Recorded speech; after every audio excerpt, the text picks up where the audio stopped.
survivors, and welcome to Survivor's Guild, the only channel that determines your odds of surviving 2007's blood-stained sequel, Hostel Part 2. So stay tuned till the end for your survival stats. I'm your sharp-dressed slasher turned sweet severed head collection, GhostFake. Now I hope you like paying a lesser amount for damaged goods, because this movie is getting spoiled. Hostel Part 2, written and directed by Eli Roth, starring Lauren German, Bijou Phillips, Heather Matarazzo, Bart, and Richard Burgi. Hostel Part 2 is about three female, I see what you did there, American friends who end up in Slovakia, only to fall into the same trap as the boys from Part 1, but with a little more focus on the elite hunting club. We open up to the proper authorities waking Paxton up on the train, before we cut to him in the hospital being interrogated. And as he tells them about the horrors that he witnessed in Slovakia, they then start pressing him on some Dutch guy who was murdered in a bathroom, before the main interrogator shows him his neat bloodhound tattoo, and begins killing him. Oh, phew. That was just a dream. We learn that Paxton returned to America and hasn't told anyone about the elite hunters, or the horrors that he saw in Slovakia. You don't get it. These people are tied into everyone. Somebody starts asking questions, they're gonna come after me, and they're gonna find me. And has moved in with his ex-girlfriend in her grandmother's house. Nightly, he suffers with PTSD, and his girlfriend is sick of not getting any sleep. Paxton leaves the room to get some food with which to take his medication. The next morning, she wakes up to someone chainsawing outside before she heads downstairs to check on Paxton, only to find out that he has a terrible kink in his neck, just about where his head would be if it wasn't gone, beheading Paxton in at deposit number 25 into the meat bank. I bet it was that cat. Cut over to his head as it gets delivered to this dude named Sasha. That's a girl's name. And then we cut over to this art class where we get introduced to our main characters, Beth and Whitney, who we learn are planning a trip to Prague. And their nudist model, Axel, takes a liking to Beth. And as Beth and Whitney get ready to board a train, we find out that Beth invited Lorna, who Whitney cannot stand. Cornered me in the apartment. She's homesick, crying. I felt bad. What am I supposed to say? On the train, Beth and Whitney head to go get some drinks, and Lorna opts to stay in the cabin. But on their way out of the cabin, they bump into this guy, who then bumps into Lorna's cabin. And when they return from getting drinks, they find that some dude robbed Lorna when there's a knock on their door. Hi. Hi. Excuse me, did one of you girls lose this? It turns out to be their nudist model, Axel, who has brought back Lorna's iPod, saying that someone tried to rob her and the iPod fell out of his pocket. She says that she's afraid that they'll try to come back, and they invite her in to stay with them for the night. She tells them that they inspired her back in Rome to take a vacation and that she's heading to a spa in Slovakia. So where are you going? On a little spa vacation. Where? Slovakia. And she invites them to join her, and they agree, asking if she knows a good place to stay. Do you know of a good place to stay? Cut over to the hostel from the last movie, where the girls check in with the same dude from the last movie. Hi, can I help you? I need a room for my friends. Who also invites them to the Harvest Festival, something new to this movie. And as they leave to their room, we follow this dude as he takes their passports, copies them, and uploads them into their database. We then see a montage of elite hunters receiving notifications of fresh meat, and a bidding war ensues, before Todd comes out on top. Yes! Yeah! Todd then calls his friend Stuart to let him know that they've got weekend plans now, and they need to head to Slovakia immediately. Yeah, okay, I can go right now. I'll tell her I have to meet a client. Cut over to the girls who are walking around Slovakia, and they learn the law of the little rascals. But when Lorna makes a less than adequate offer, they spit in her face. Cut over to Todd and Stuart, who have landed in Slovakia and are checking into their hotel, and are given elite hunting pagers. The hell is this, the Olive Garden? Cut over to the Harvest Festival, where we find out that Beth's mom died when she was 12, and left her a huge inheritance, inheriting Beth's mom into the meat bank at deposit number 26. No, it's more like an inheritance. Her mom died when she was 12 and left her everything. And Whitney catches eyes with Miroslav, a local that she's attracted to. And while Sasha arrives at the festival, Todd gets his bloodhound tattoo. But Stuart needs some convincing. It didn't seem like you had any problem explaining away the gonorrhea you brought back from Thailand. Back at the festival, a dude named Roman asks Lorna to dance, and he sweeps her off her feet. And a dude asks Beth to dance. No, thank you. I'm not nearly drunk enough. And she turns him down twice on account of he's so hideous. I could have helped you. And he replies that he could have helped her, and the front desk guy comes over to ask her what he said, before telling her that he won't be bothering her anymore. He won't bother you anymore. And then giving her a drink. She tosses the drink behind her, and it hits another American. Oh, I'm so sorry. I'm so house. Jeez, it's like an infestation here. But it turns out to be Stuart, who was wanting to get a closer look at his subject, who has an uncanny resemblance to his wife, and they carry on a mostly pleasant conversation. Why travel all this way just to talk with an ugly American? You're not that ugly. Before Stuart casually drops her name, Good night, Beth. Did I tell you my name? which she had not told him, but covers for it, saying that he had heard her friend use it. Cut over to that obnoxious girl from the Princess Diaries, and Roman, who has taken her on a boat ride to a secluded place before his cronies show up and throw a bag over her head and knock her out. Back at the festival, Whitney tries to leave with Miroslav, but is far too drunk to be left alone, so Axel offers to stay behind and wait for Lorna. And back at the hostel, Beth keeps Whitney from staying with Miroslav. The next morning, while Stuart and Todd are out for a jog, Todd talks about how what they're about to participate in will change them forever, and calls out Stuart for appearing to have second thoughts, before telling him to get his head in the game. Cut over to Lorna, who's hanging upside down over some sort of bathtub, and the guards light all the candles and turn out the lights. And a lady, we'll call her Hillary, comes in, disrobes, and lays down in the tub before picking up a scythe. She then cuts into Lorna, showering her with blood, type OB noxious, before slitting her throat into the meat bank at deposit number 27. Now I remembered Hostel 2 being inferior to the first, but if I'm gonna be honest, there weren't any kills in the first movie that made me feel as gross as that one did.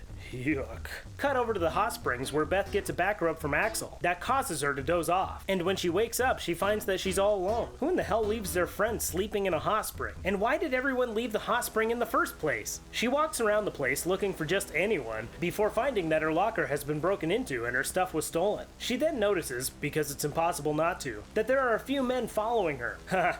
They must have missed the lesson on subtlety. She climbs up a water fountain wall thing and then climbs down the other side and runs to the road where she stops a truck. But when she asks the driver to help her, he tells her no. Help me!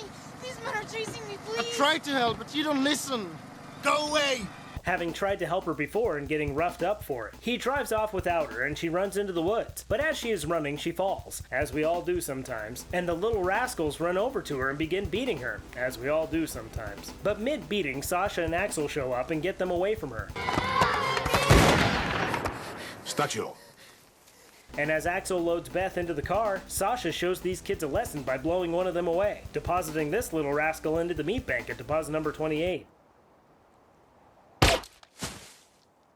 They take Beth back to Sasha's house, and he lets her know that the authorities are looking for her friends, and Axel takes her upstairs to get her something to wear. Meanwhile, we find out where all the people from the spa went, and damn it if they're not dead yet. The guards come in and take Whitney from the captive crew and start prettying her up for her big show. But like a Saigon horror, she bites off the cosmetologist's nose. Let me know in the comments below if you got that reference. But her escape attempt is thwarted when she leaves the room and can't get past the gates. Back to Beth, who's getting groomed by Axel, when she notices a picture of Axel with the man from the train that robbed Lorna. When Axel leaves the room, Beth looks for a way out and notices a few men running into the house, undoubtedly for her. She barricades the door and hides in a closet, but bumps into a false wall revealing a collection of severed heads. Hey Sasha, are all these heads yours? Adding these heads to the meat bank at deposits 29 through 38, not counting the last one because it's Paxton's and we already counted him. Beth, stunned by Sasha's awesome collection of severed heads, then gets caught by the guards and chloroformed. Cut over to Todd and Stuart, who are preparing for what they came here for, and head to the facility.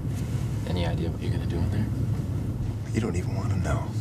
Where they pick their torture devices and put on their torture garments and head to their torture chambers. Stuart takes the hood off Beth and, overwhelmed by the reality of the situation, tries to calm her down as he explains who he is. It's Stuart. Don't talk loud. He comes clean about why he is there and agrees to let her go, as he doesn't want to kill anyone. Do you think you're gonna kill me? You're not some monster? He releases her from her torture chair prison and explains to Beth that he's not that guy. I'm not that guy. I'm not that guy. I'm not that guy. But while she looks for a way out, he repeats to himself that he's not that guy, before deciding that maybe he kinda is that guy, and he punches Beth in the face. Cut over to Todd, who is teasing Whitney with a circular saw when it catches her hair and cuts into her face a little bit, when Todd realizes that maybe he's not that guy. What a twist. And he throws a bag on her head and leaves the room. But when he tries to walk away, the manager, I don't know if he's actually a manager, but he's got major manager vibes, tells him that he has to finish as it's part of the contract. You cannot leave unless you complete. It's contract. But he leaves anyway and enters an elevator to have an existential crisis, or a crisis of humanity or whatever. But when the elevator doors open, Todd has a crisis of canine when they release the dogs into the elevator, sup-dogging Todd into the meat bank at deposit number 39. The staff bandage up Whitney and then go room to room to find a buyer for used but like new product. They first visit the room of this fancy cannibal played by Ruggero Deodato, the Italian movie director who made Cannibal Holocaust and The House on the Edge of the Park. For those of you who know anything about Eli Roth, love him or hate him, the dude loves the genre and takes every opportunity to pay homage to it in his films or other projects. His film The Green Inferno is inspired by Cannibal Holocaust, at least in part, which Ruggero Deodato was actually arrested for upon release, because the effects in it were so well done that they were taken as real, and in order to be released, Deodato had to bring in the actors to prove they weren't actually killed on screen. It's kinda nuts. I bring this up because there was a scene in Hostel Part 1 that I didn't realize the gravity of, brought up by Satan Claus, in which Takashi Miike was leaving the facility as Paxton is entering with Natalia to find Josh and Ollie. If you don't know who Takashi Miike is, he's the dude who made Audition, an incredibly brutal torture film, and the film adaptation of Itchy the Killer. It's just kind of fun to see how Eli Roth pays respect to the masters of horror that inspired him to do what he does. Speaking of paying respect, we return to our cannibal who returns to his meal, one Mr. Miroslav, who the cannibal is eating alive, guaranteeing his deposit eventually, prematuring Miroslav into the meat bank at deposit number 40. The staff continue on asking elite hunters if they'd like a lightly used victim, and we get another deposit as this dude's not leaving here alive, at deposit number 41. Cut over to Stuart, who has realized that he's not allowed to kill his wife. My wife? I'm not allowed to kill my wife. So he'll kill Beth instead, when the staff knock on his door. They show him a picture of Whitney and he asks where Todd is, just in time for a dude to be wheeling a big old pile of Todd down the hallway. He takes the camera and shows Beth the picture of Whitney as he mulls over the purchase, believing that she was the one who maimed Todd. He leaves the room and agrees to buy Todd's leftovers being Whitney, not the pile of meat formerly known as Todd. Whew. Cleared that one up. And he off-screen deposits Whitney into the meat bank at deposit number 42. He heads back into the chamber with Beth, putting Whitney's necklace on her neck as a souvenir from her dead friend. And he proceeds to project his wife's lack of respect for him onto Beth. She begins telling him that she's not that guy. I'm not your wife, Stuart. I'm not your wife. And telling him everything that he wants to hear. I thought about you all night. He unchains her and tells her to get on the floor. He mounts her, but before he can do anything, she headbutts him and grabs a rod and hits him over the head, before shackling him to the chair. She asks for the code to get out, and when he won't give it to her, she sticks a syringe into his ear. What's the code? He gives her the code, but the guards meet her at the door. She grabs a pair of scissors and puts Stuart's little Stuart between the blades. Sasha shows up and tells the guards to shoot them both. Wait! I want to buy my way out of here! But Beth says that she'd like to buy her way out. Sasha tells her that money is not the only issue and that she must abide by the contract, which requires a killing. Good old honest business. We need more of that in this world. And when Stuart can't outbid her, he starts insulting her, which causes her to cut off his little Stuart. You're a stupid... And she tells them to just let him bleed out. I'm not going to lie, the prosthetic that they used here is pretty nuts. Nutsing Stuart into the meat bank at deposit number 43. Cut over to Beth, who just cut off some dude's hammer, and she gets a new tattoo. Neat. Best vacation ever. Cut to some festival where Axel is grooming someone else when one of the little rascals steals her purse. She chases after them but trips on a trip line, and Beth comes out of the woods with an axe, and she lumberjacks Axel into the meat bank at deposit number 44. And the little rascals begin using Axel's head as a football, and the movie ends. Now let's take a look at our main characters and the death that surrounds them to determine your odds of surviving this movie. We start off our meat bank deposits with numbers 1 through 24 from Hostel Part 1, followed by Paxton post-traumatic stress decapitating in at deposit number 25, followed by Beth's mom leaving Beth a large inheritance at deposit number 26. We then get Lorna grossing us out into the meat bank at deposit number 27, followed by one of the little rascals making an example at deposit number 28. We then get Sasha's severed head collection at deposits 29 through 38. Todd feeds some dogs at deposit number 39. Miroslav feeds a cannibal at deposit number 40. This dude Crease lightnings in at deposit number 41. Whitney dies for Todd at deposit number 42. Capitalism kills Stuart at deposit number 43. And we wrap up our meat bank deposits with Axel timbering into the meat bank at deposit number 44. Now let's take a look at our survivors. We've got Beth, And we'll go ahead and count Sasha, which means that out of a total of 46 characters, only 2 survive, giving you a 4.3% chance of surviving this movie. Given those odds, are you not that guy? Let me know in the comments below. And if this is your first time on my channel, subscribe so that you don't miss out on any future videos. And a huge thanks to my patrons who help make all of this possible. And don't forget to mark your calendars for January 29th at 4 p.m. Eastern Time, when we'll be having a watch along of Dead Alive in the Monster Fam Discord, followed by a Q&A here on YouTube. I hope to see you all there. Alrighty guys, as always, thanks, and don't die.